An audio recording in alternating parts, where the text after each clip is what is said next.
Hay una fecha que debería importarte más de lo que crees. 11 de junio de 1998. Los cines de América del Norte se llenan de gente que paga por ver la historia de un hombre que no sabe que es el centro de un experimento. La película se llama The Truman Show. Peter Weir la dirige. Jim Carrey la habita. Y tú la ves como ficción. Pero hay un detalle en los primeros minutos que casi nadie menciona. Del cielo cae algo. No es lluvia. No es granizo. Es una lámpara. Un artefacto de luz artificial que se desprende del firmamento azul de Seaben y golpea el asfalto frente a Truman Burbank como una advertencia que el universo no sabe cómo formular en palabras. Y esa lámpara, ese objeto caído del cielo que debía permanecer invisible para siempre, lleva una etiqueta. Sirius 9X74. El nombre de una estrella. No fue un accidente creativo del guionista Andrew Niccol. Sirius, Canis Majoris, la estrella más brillante del firmamento nocturno, adorada por los egipcios como el heraldo del Nilo, el ojo del cielo, el ojo que todo lo ve. Que la primera grieta en la ilusión de Truman lleve el nombre de ese ojo específico no es poesía accidental. Es una firma. Y la firma dice, alguien construyó este cielo. Y se le cayó una pieza. La pregunta que nadie se hace mirando esa escena es la misma que deberías hacerte mirando el tuyo ahora mismo. ¿Cuándo fue la última vez que algo cayó de tu cielo? Seaben Island existe en las coordenadas del deseo colectivo, 34 grados 00 N, 118 grados 30 O, los estudios de Hollywood, California. Construida dentro de la cúpula artificial más grande jamás filmada, mide exactamente lo suficiente para contener una vida entera sin que esa vida jamás sienta los límites de sus paredes. Y ese es el horror real. No es una prisión de barrotes. Es una prisión de comodidades. Casa en los suburbios, trabajo de escritorio predecible, mejor amigo siempre disponible, esposa atenta, vecindario amable. Marlon, el falso mejor amigo de Truman, describe ese trabajo de escritorio como deseable. Y tiene razón, porque fue diseñado para hacerlo. La jaula perfecta no parece una jaula. Truman Burbank nació el día 1 del show. Fue adoptado legalmente por la corporación Omnicom antes de tomar su primer aliento. Nunca firmó un contrato porque ningún recién nacido puede firmar nada. Y esa es la ironía ontológica que el guionista Niccol cosió en el tejido de la historia. El único ser humano en el set que no consintió estar ahí es el único que cree que vive libre. Christoph, el director del show, lo dice sin pudor desde su trono en las nubes, todo es cierto. Todo es real. Nada es falso. Nada de lo que aparece en este show es falso. Solo está meramente controlado. Observa esa frase con cuidado. No niega la realidad. La califica. La realidad de Truman es genuina, sus emociones son auténticas, su dolor cuando pierde a su padre es devastadoramente real. Solo el contexto es una fabricación. Y ahora pregúntate algo incómodo, si tu dolor es real, si tus amores son sinceros, si tu sufrimiento es genuino, ¿eso sería suficiente para que la jaula dejara de ser jaula? En la cosmología gnóstica hay un ser que los textos de Nag Hammadi, descubiertos en diciembre de 1945 en el Alto Egipto, describen con una precisión que produce vértigo cuando se coloca junto a la figura de Christoph. Se llama el Demiurgo. No es el Dios Supremo. Es el arquitecto. El que construyó el mundo material, el mundo que habitamos, y que lo hizo convencido de que era un acto de amor. El Demiurgo en el sistema valentiniano del siglo II después de Cristo no es un ser maligno consciente de su maldad. Es peor que eso. Es un creador que genuinamente cree que su creación beneficia a aquellos que la habitan.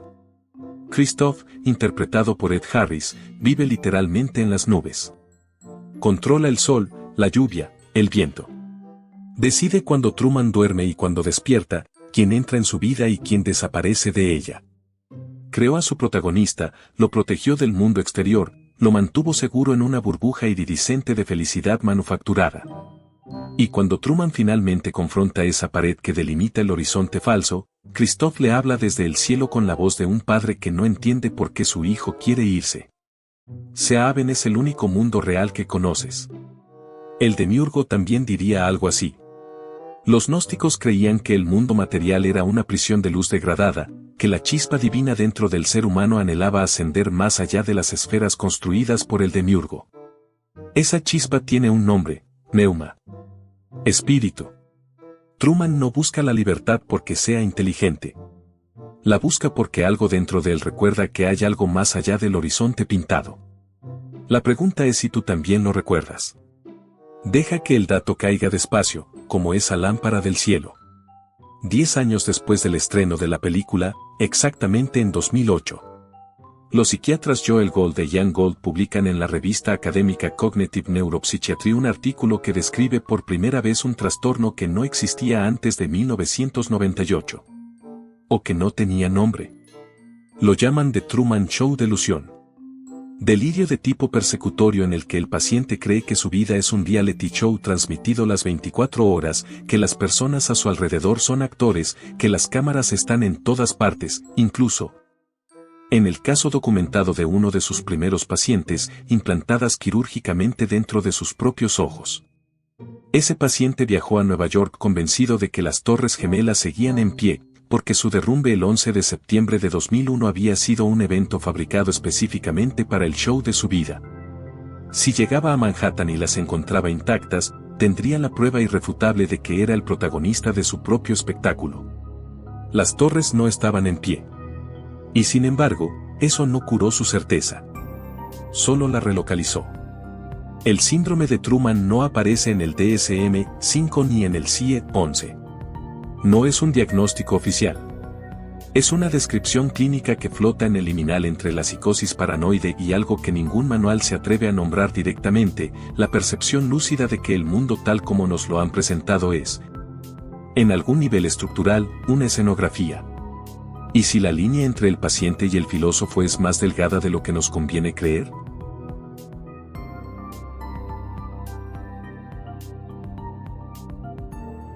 Antes de que existieran las cámaras, alguien ya había diseñado la arquitectura perfecta del control total. 1785, Londres. El filósofo utilitarista Jeremy Bentham esboza en una serie de cartas a su hermano Samuel el plano de un edificio que llama el Panóptico. No es una cárcel convencional. Es una cárcel filosófica, una máquina de producir obediencia a través de un principio que Bentham resume en una frase que debería tatuarse en cada pantalla de cada teléfono del mundo. El poder debería ser visible e inverificable. El diseño es de una elegancia aterradora.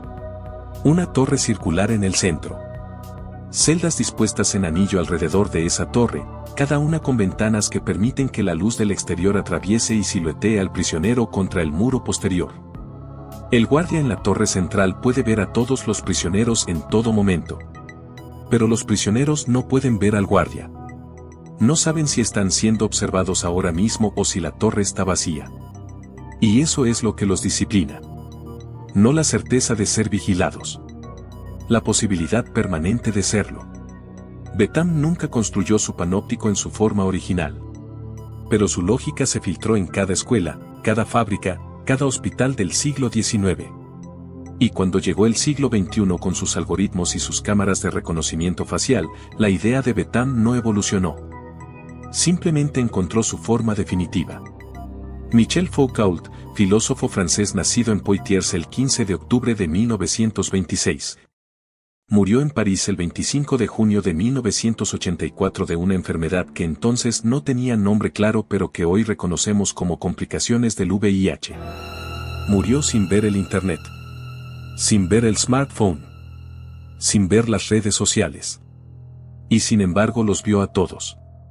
En 1975, en su obra Vigilar y Castigar, Foucault toma el panóptico de Bentham y lo convierte en la metáfora central del poder moderno. Su argumento es tan simple como devastador: el poder no funciona principalmente a través de la fuerza. Funciona a través de la mirada. Cuando alguien sabe que puede ser observado en cualquier momento, comienza a observarse a sí mismo con los ojos del observador. Internaliza la vigilancia. Se convierte en su propio carcelero. Foucault lo llama poder disciplinar. Y su efecto más profundo no es el castigo. Es la normalización, la producción de cuerpos dóciles, sujetos predecibles, vidas que se autorregularán para permanecer dentro de los límites de lo aceptable sin que nadie deba empujarlos de regreso. La prisión más eficiente no necesita guardias. Necesita que los prisioneros crean que siempre hay uno. Ahora mismo, mientras lees esto, hay entre 4 y 12 cámaras en un radio de 50 metros de ti. Algunas te pertenecen. La mayoría, no, y la pregunta de Foucault, la que te corroe si la dejas entrar, no es cuántas cámaras hay. Es cuánto de tu comportamiento ya has modificado porque sabes que existen. Foucault necesitaba una torre. Los algoritmos no necesitan nada. En 2013, un excontratista de la NSA llamado Edward Snowden filtró documentos clasificados que revelaron la existencia del programa PRISM, una operación de vigilancia masiva que había estado recopilando, en tiempo real, datos de comunicaciones de usuarios de Google, Facebook, Apple, Microsoft y YouTube, entre otros. No de sospechosos. De todos. El mundo tardó aproximadamente 72 horas en seguir usando los mismos servicios. Eso es el panóptico digital en su estado más desnudo, no el horror de ser vigilado, sino la indiferencia ante ese horror. Betam necesitaba una arquitectura física. Las plataformas digitales necesitan solo tu consentimiento implícito, ese clic en acepto los términos y condiciones que nadie lee porque si los leyeras tardarías. Según un estudio de la Carnegie Mellon University publicado en 2008, aproximadamente 76 días laborables al año en procesarlos todos. 76 días. Al año. Solo en leer lo que ya firmaste. Foucault argumentó que el panóptico se extiende más allá de las cárceles hacia hospitales, escuelas, fábricas. Pero en el siglo XXI esa extensión alcanzó el dormitorio, el bolsillo, la mente. Los algoritmos de Meta y Google procesan más datos comportamentales sobre ti en un día que un psicólogo clínico en 10 años de sesiones. Te conocen mejor de lo que te conoces. Y lo más inquietante no es lo que hacen con ese conocimiento. Es que lo aceptaste. Lo pediste. Lo pagaste. Y volviste a pedir más. Hay una estadística que los fabricantes de smartphones no publicitan. El usuario promedio desbloquea su teléfono 96 veces al día. Eso es una vez cada 10 minutos durante las horas de vigilia. En cada desbloqueo, el dispositivo registra hora exacta, ubicación GPS con precisión de 3 metros, aplicaciones abiertas, tiempo en cada pantalla, velocidad de scroll, patrones de escritura, nivel de batería. Redes Wi-Fi detectadas. No es espionaje. Es el producto que compraste. Y el producto no eres tú. Eres la materia prima. El investigador Shoshana Zuboff, en su obra The Age of Surveillance Capitalism publicada en 2019, acuña el término capitalismo de vigilancia para describir un modelo económico en el que el comportamiento humano es la principal mercancía. No tu atención, eso es demasiado simplista. Tu predictibilidad. La capacidad de las plataformas de anticipar con precisión estadística qué harás, comprarás, votarás o desearás. Truman Burbank tenía 5.000 cámaras registrando cada momento de su existencia. Tú tienes más. La diferencia es que las cámaras de Seaben estaban escondidas. Las tuyas están en tu bolsillo y las cargas con cuidado para que no se descarguen. El horror de la situación de Truman es que no eligió ser vigilado. El horror de la tuya es que sí.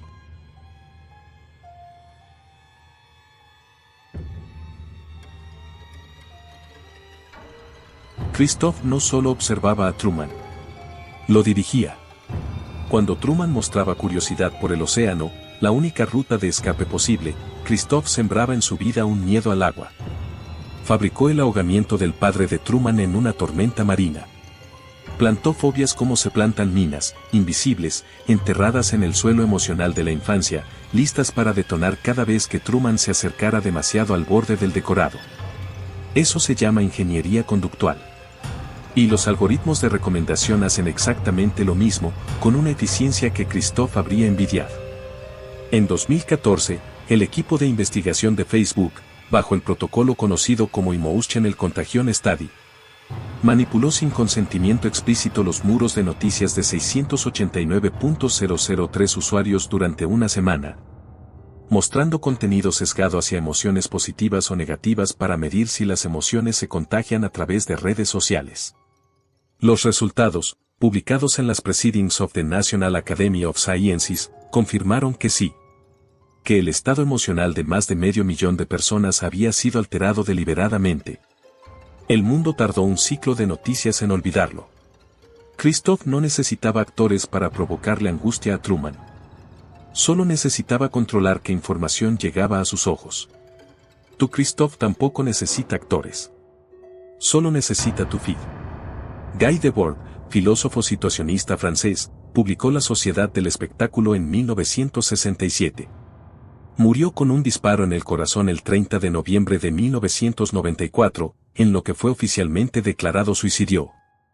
Aunque Debord había pasado sus últimos años documentando cómo las élites eliminaban a quienes exponían la maquinaria del espectáculo. Su tesis central, la vida en las sociedades modernas se presenta como una acumulación inmensa de espectáculos. Todo lo que era directamente vivido se ha alejado en una representación. La experiencia auténtica ha sido reemplazada por su imagen. Truman vivía en el espectáculo. Nosotros lo consumimos. Pero la distinción es menos clara de lo que parece. Cuando ocurre una tragedia y el primer instinto colectivo es sacar el teléfono y grabar en lugar de intervenir, ¿quién es el espectador y quién es el actor? Cuando millones de personas narran su vida en tiempo real en Instagram y TikTok, cuando comen, como duermen, qué sienten al amanecer.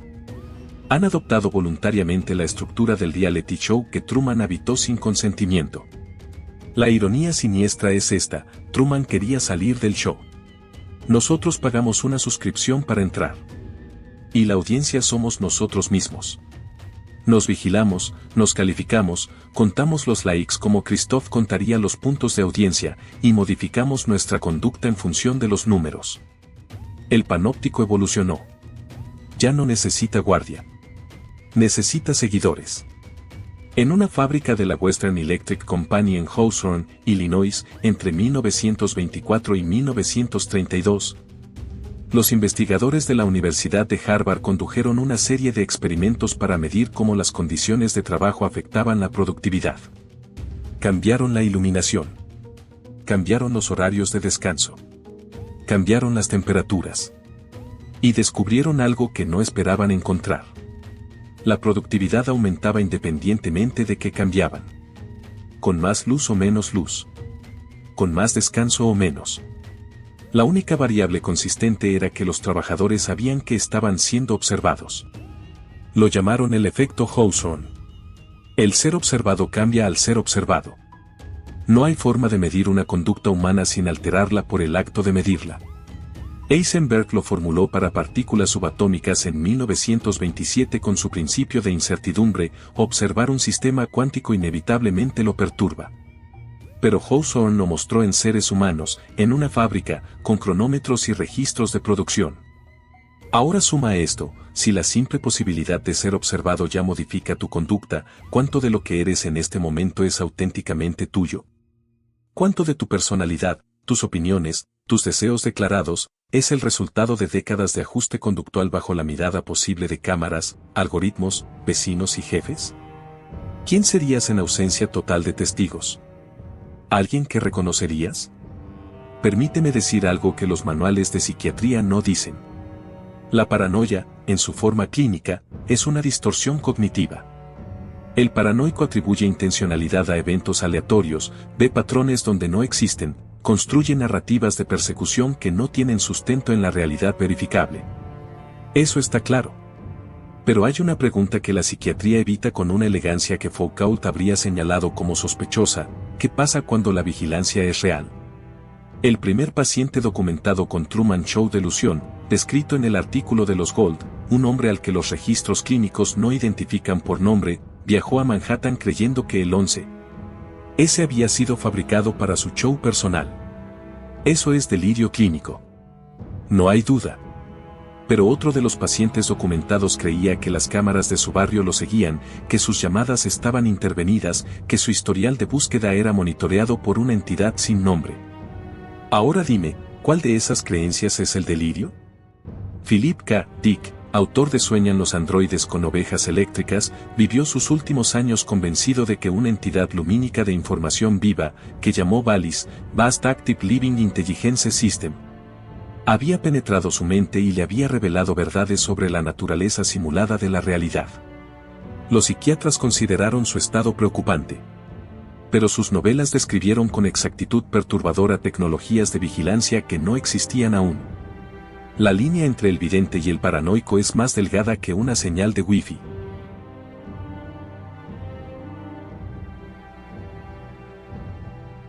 Atenas, circa 380 a.C. Platón escribe La República y en el libro 7 narra uno de los ejercicios mentales más inquietantes de la historia del pensamiento occidental. Imagina prisioneros encadenados desde el nacimiento en el interior de una caverna, incapaces de girar la cabeza. Frente a ellos, solo una pared. Detrás de ellos, una hoguera. Entre la hoguera y los prisioneros pasan figuras que proyectan sombras en esa pared. Las sombras son todo lo que los prisioneros han visto jamás. Para ellos, las sombras son la realidad. Ahora sustituye la caverna por Seaben. La hoguera por los focos de estudio más grandes del mundo construidos bajo una cúpula de 140 metros de diámetro. Las sombras por el sol artificial que Christoph enciende cada mañana con un botón. Y los prisioneros encadenados por Truman Burbank, que no puede girar la cabeza hacia lo real porque el miedo al océano fue cosido en su psique cuando tenía 6 años. La alegoría de la caverna no es una metáfora antigua. Es el pitch de un guionista que llegó 2.400 años antes que Andrew Niccol. Pero Platón añade algo que la película no resuelve completamente. Cuando el prisionero liberado sale al sol verdadero, la luz le quema los ojos. La verdad deslumbra. Y cuando regresa a la caverna para liberar a los demás, estos no le creen. Lo llaman loco. Intentan matarlo.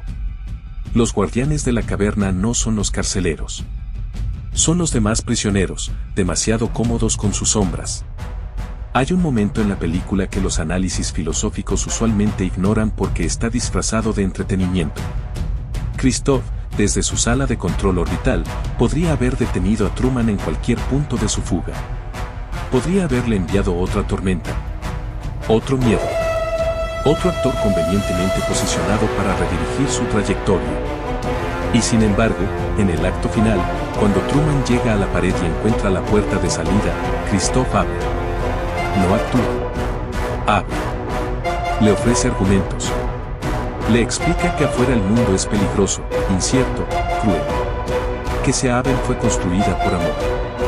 Que nada de lo que lo espera fuera del decorado será tan limpio, tan seguro, tan suyo como lo que deja atrás. Y en ese momento, Christoph necesita que Truman elija quedarse. Porque un prisionero que no sabe que está preso es solo materia prima. Pero un prisionero que sabe que está preso y elige quedarse, eso es una victoria ontológica. Eso es la legitimación del sistema de control más absoluta que existe. Foucault lo diría así: el poder disciplinar no está completo hasta que el sujeto desea su propia disciplina. Y aquí está la pregunta que te dejo sin responder: ¿cuántas de tus elecciones libres de hoy, dónde vivir, qué consumir, qué opinar, qué temer, fueron sembradas en ti con la misma delicadeza con que Christoph sembró el miedo al agua en la infancia de Truman? ¿Cuándo elegiste, de verdad, por última vez? 1922, el periodista Walter Lippmann publica Public Opinion, el primer análisis sistemático de cómo las masas forman sus creencias políticas. Su conclusión: el ciudadano promedio no tiene capacidad ni tiempo para procesar la complejidad del mundo real, por lo que necesita que mediadores, periodistas, gobiernos, expertos, construyan para él un mapa del mundo simplificado y manejable. Lo llama el entorno pseudológico. 10 años después, el sobrino de Sigmund Freud, Edward Bernays, toma las ideas de Lippmann y las convierte en industria. Inventa las relaciones públicas. Diseña campañas para que las mujeres americanas fumen en público, llamándolo antorchas de libertad, para aumentar las ventas de tabaco de sus clientes corporativos. Convence a un presidente de derrocar un gobierno democrático para proteger los intereses de una compañía bananera. Bernays le pone nombre a lo que hace: ingeniería del consentimiento. Seaben es ingeniería del consentimiento con decorados físicos. Las plataformas digitales son ingeniería del consentimiento con matemáticas. En ambos casos, la arquitectura del control no funciona por imposición sino por construcción del deseo. Christoph no le ordenó a Truman amar a Meryl. Le presentó a Meryl en el momento preciso en que Truman era más vulnerable, cuando buscaba a Sylvia, la única actriz que trató de advertirle la verdad, y esa búsqueda fue sistemáticamente bloqueada. El amor de Truman fue diseñado. Sus opciones fueron preseleccionadas. Su rebeldía fue canalizada hacia una dirección segura. Todo dentro del set. 7 de enero de 2000. El programa Big Brother se estrena en los Países Bajos y comienza una metástasis cultural que ningún analista de medios anticipó en su magnitud. Personas comunes y corrientes, voluntariamente, se instalan en una casa completamente cubierta de cámaras y micrófonos durante semanas o meses, con la única garantía de que millones de extraños observarán cada momento de sus vidas. The Truman Show se estrenó en 1998. Big Brother en el 2000. La película no predijo el futuro. Llegó exactamente a tiempo para documentar el presente que estaban haciendo. En 2026, existen más de 2.400 millones de creadores de contenido activos en plataformas digitales que documentan sus vidas en tiempo real. No son actores contratados. No son víctimas ignorantes. Son Trumans voluntarios que construyeron su propio Seaven digital y venden el acceso por fracciones de segundo de atención colectiva. Y el público tampoco es pasivo. En cada plataforma, el espectador deja rastros. La duración del scroll, el tiempo de pausa frente a cada imagen, los comentarios no escritos que se borran antes de publicar. Todo registrado. Todo analizado. Todo convertido en señal para el algoritmo. La cámara ya no cae del cielo como accidente. La cámara está en tu mano y la apuntas hacia tu propio rostro. La diferencia entre Truman y tú no es que él estaba atrapado. Es que tú conseguiste la llave y decidiste que no necesitabas usarla todavía. Hay una filosofía que raramente se enseña en las escuelas porque si se enseñara bien produciría una cantidad clínicamente preocupante de crisis existenciales. Se llama solipsismo. Su premisa es simple y absolutamente inverificable, la única mente cuya existencia puedo confirmar con certeza es la mía. Todo lo demás, otras personas, el mundo físico, la historia, el universo, podría ser una construcción de mi propia conciencia. Una elaborada alucinación. Un sueño del que aún no he despertado. No hay refutación lógica del solipsismo. Solo hay pragmatismo, asumir que otros existen porque la alternativa hace imposible vivir. Truman Burbank vivía en el solipsismo sin saberlo. Era, literalmente, el único ser consciente en su mundo. Todos los demás eran actores, funciones, extensiones de un sistema diseñado en torno a su existencia. Y el delirio de Truman, el síndrome clínico real que la película generó en personas reales, es la misma estructura, la certeza de ser el centro, el protagonista, el eje en torno al cual gira el espectáculo. Pero ¿qué pasa si inviertes la pregunta? ¿Qué pasa si el horror no es creer que eres el protagonista de un show, sino descubrir que no lo eres? Que no hay ningún Christoph interesado en tu existencia. Que las cámaras no te apuntan porque seas especial sino porque apuntan a todos indiscriminadamente. Que la vigilancia es completamente impersonal. Hay algo en la idea de no ser observado que es más aterrador que ser observado. El universo no te mira. El universo procesa datos. Cuando Truman llega con su velero improvisado al final del océano artificial, lo que encuentra no es tierra firme.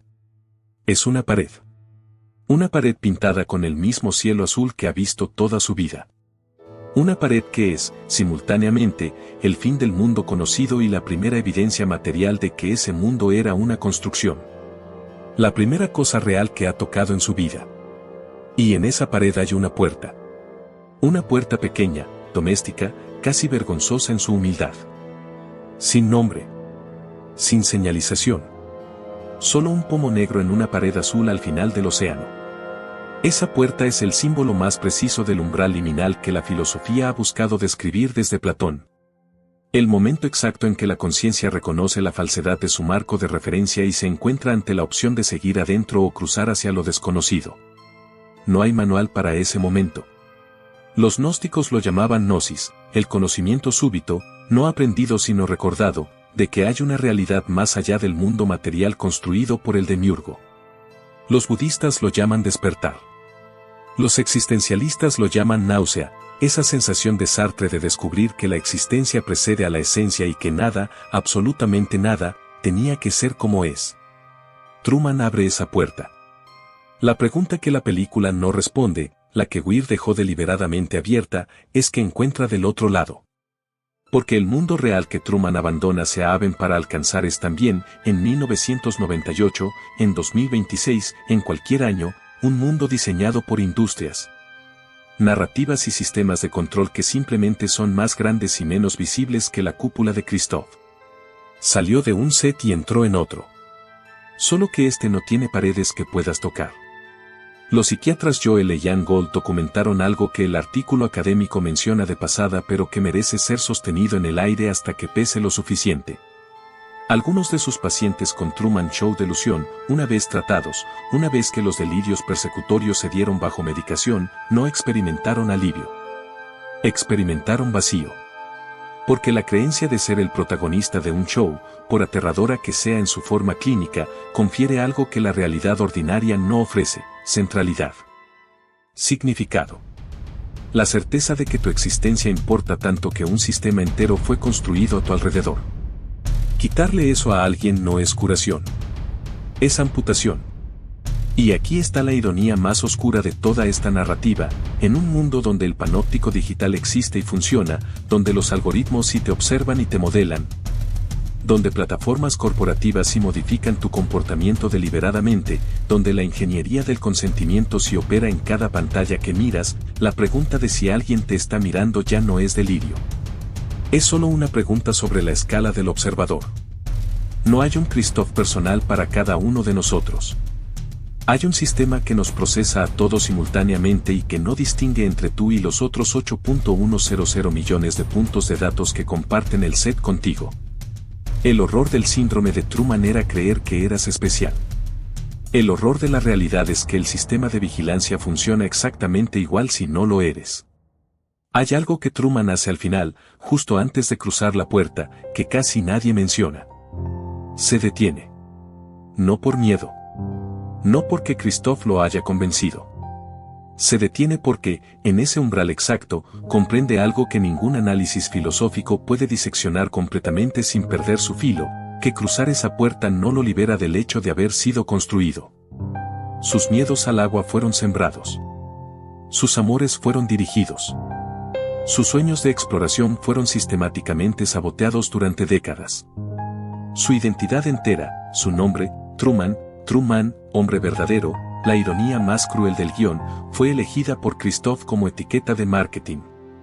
¿Qué queda de Truman cuando Seaben desaparece? ¿El hombre verdadero? ¿O la suma de todas las intervenciones del demiurgo? Michel Foucault no creía que hubiera un yo auténtico esperando ser liberado debajo de las capas de la disciplina social. Creía que el sujeto mismo, lo que llamas yo, es un producto del poder. No hay interior puro al que regresar una vez que descubres la jaula. La jaula te construyó. Y aquí, en este punto exacto, el horror alcanza su temperatura máxima y ya no puede contenerse en metáforas. Si el panóptico te observó desde que naciste y esa observación moldeó quién eres. Si los algoritmos han estado dirigiendo tus deseos durante décadas y esos deseos se sienten genuinamente tuyos. Si la ingeniería del consentimiento construyó tus opiniones y tú las defiendes con tu propia voz. ¿Desde dónde exactamente ibas a liberarte? Truman cruzó la puerta. Pero la puerta no era la salida. Era solo el siguiente set. Y en algún lugar, detrás de una consola que no puedes ver, alguien observa la señal en tiempo real. Sonríe. Y cambia de canal. Y bien. Ya lo sabes. O al menos crees que lo sabes, que es exactamente lo que el sistema necesita que creas para que dejes de buscar. Truman cruzó su puerta. Tú estás sentado frente a una pantalla que te conoce mejor de lo que conoces a tu propio miedo. Y en algún punto entre el inicio de este video y este segundo preciso, el algoritmo que te lo recomendó ya calculó cuánto tiempo le dedicaste, qué parte te detuvo más. ¿Qué emoción es más probable que te traiga de regreso mañana? No saliste del show. Cambiaste de canal. Si este contenido tocó algo en ti, esa incomodidad específica que se siente cuando una verdad roza el borde de algo que preferías no ver, entonces ya sabes lo que tienes que hacer.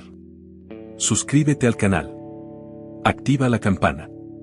No por nosotros. Por ti. Porque en Secretos del Abismo no vendemos respuestas tranquilizadoras.